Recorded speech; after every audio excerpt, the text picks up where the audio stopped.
जय हिंद दोस्तों, Vande Mataram. George Soros का नाम तो आप लोगों ने सुना ही होगा।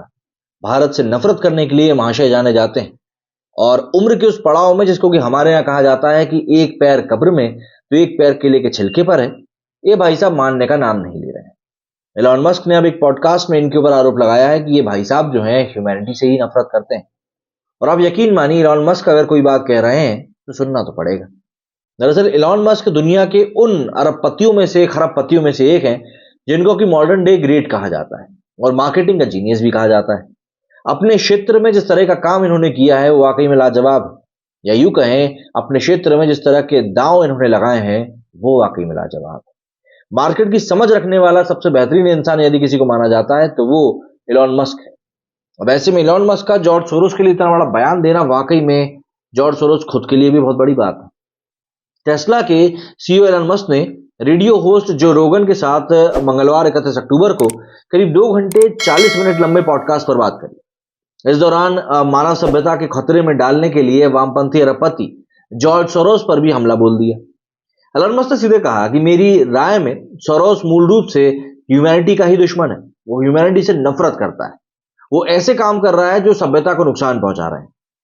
एलन मस्क ने जिला अटॉर्नी, मतलब कि डीए जिसको कहा जाता है, उसकी नियुक्ति सुनिश्चित करने के लिए सोरोस की आलोचना भी करी, जो अपराधियों पर मुकदमा चलाने से इनकार करते हैं, जिससे कि प्रमुख अमेरिकी शहरों में अपराध की संख्या लगातार बढ़ती जा रही है। अब ये एक ऐसा पॉइंट था जिसकी तरफ मुझे नहीं लगता ज्यादातर लोग ध्यान दें।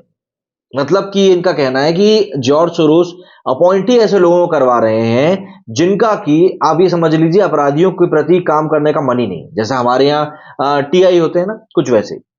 टेस्ला के सीईओ ने आगे कहा कि ऐसे जिला अधिकारी, मतलब कि डीए का चुना जाना जो अपराधियों पर मुकदमा चलाने से इनकार करते हैं, ये सैन फ्रांसिस्को, एलए और कई अन्य शहरों में प्रमुख समस्या का हिस्सा है। तो आप ऐसा क्यों करें?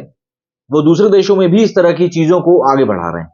एलन मस्क ने कहा कि जॉर्ज इस समय काफी बूढ़े हो चुके हैं, लेकिन वो मीडिएटर करने में कहीं ना कहीं काफी ज्यादा माहिर है। ये सबको पता है कि उसने ब्रिटिश पाउंड को नुकसान पहुंचाया था। मुझे लगता है कि इसी तरह से उसने शुरुआती पैसा कमाया था।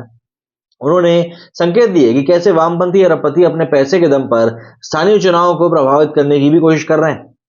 एलन मस्क ने कहा कि सोरोस को पता है कि वास्तव में कानूनों को बदलने की जरूरत नहीं, आपको बस उन्हें लागू करने के तरीके को बदलने की जरूरत है। यदि कोई भी कानूनों को लागू करने के सही तरीके को नहीं चुनता है या कानूनों को अलग अलग तरीके से लागू किया जाता है तो ये कानूनों को बदलने जैसा ही होगा। ये पहली बार नहीं है कि उन्होंने घोर वामपंथी अरबपति सोरोस को लताड़ा है, बल्कि इसी साल मई की शुरुआत में भी एलन मस्क ने दोहराया था कि जॉर्ज सोरोस मानवता से घृणा करते हैं। आप मानते हैं कि अच्छे इरादे हैं उनके, लेकिन ऐसा बिल्कुल भी नहीं है।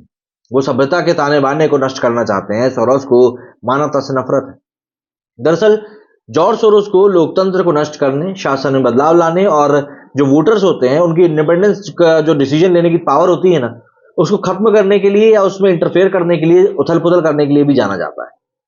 मैं आपको क्लियर तौर पर बता दूं कि एलॉन मस्क ट्विटर के अधिग्रहण के बाद जारी किए गए जो आंतरिक दस्तावेज थे उससे ये बात साफ करी गई थी कि हंगेरियन अमेरिकी अरबपति सोरोस के ओपन सोसाइटी फाउंडेशन द्वारा वित्त पोषित एक समूह फर्स्ट ड्राफ्ट न्यूज ने जो बाइडेन की कहानी को दबाने में मदद करी। अकेले इसी कदम ने 2020 के अमेरिकी राष्ट्रपति चुनाव के नतीजों पर असर डाला था। पिछले साल मई में भी ओएसएफ द्वारा वित्त पोषित 2 लॉ फर्म ने, जिसका कि नाम फ्री प्रेस और मीडिया मैटर्स फॉर अमेरिका है, इन्होंने प्रमुख कॉर्पोरेट ब्रांड्स को ट्विटर पर विज्ञापनों को फंडिंग करने के लिए अपने फैसले पर पुनर्विचार करने के लिए लिखा था। अकेले इस कदम ने 2020 के अमेरिकी राष्ट्रपति चुनाव के नतीजे पर असर डाला था। पिछले साल मई में ओएसएफ द्वारा वित्त पोषित 2 वकालत समूह, वित्त पोषित मतलब होता है जिनको ये लोग फंड करते हैं ना, 2 फंड को इन्होंने इसी तरीके से ट्विटर पर विज्ञापनों को, मतलब आप ट्विटर पर विज्ञापन मत करिए, इनका ये कहना है। लेकिन आपको ये जानकर हैरानी होगी कि जॉर्ज सोरोस और उनका भारत विरोधी एजेंडा भी काफी मशहूर है। दरअसल भारत 2023 की शुरुआत से ही सभी मोर्चों पर वैचारिक युद्ध लड़ रहा है। इस साल 16 फरवरी को जॉर्ज सोरोस ने अडानी हिंडनबर्ग विवाद का फायदा भी उठाया और भारत की मोदी सरकार पर तीखा हमला बोल दिया। सोरोस ने डायरेक्टली कहा कि मोदी और बिजनेस टाइकून अडानी करीबी सहयोगी, उनकी किस्मत आपस में जुड़ी हुई है। अडानी एंटरप्राइजेस ने शेयर बाजार से फंड जुटाने की कोशिश करी, लेकिन वो असफल रहा। अडानी पर स्टॉक में हेराफेरी का भी आरोप है, जिससे कि उनका स्टॉक ताश के पत्तों की तरह ढह गया। सोरोस ने प्रधानमंत्री नरेंद्र मोदी पर क्रोनी कैपिटलिज्म का आरोप लगाया था। उन्होंने कहा कि मोदी इस सब्जेक्ट पर चुप है, लेकिन उन्हें विदेशी निवेशकों और संसद में सवालों का जवाब तो देना ही होगा। अब सोरोस होता कौन है इंडिया के आंतरिक मामलों में बोलने वाला? लेकिन बात वही है कि बंदे को पता है कि कहाँ कब कैसे चोट देनी है जिससे कि उसको फायदा मिल सके। मेरे सुनी फिलहाल इतना ही। जय हिंद, जय भारत।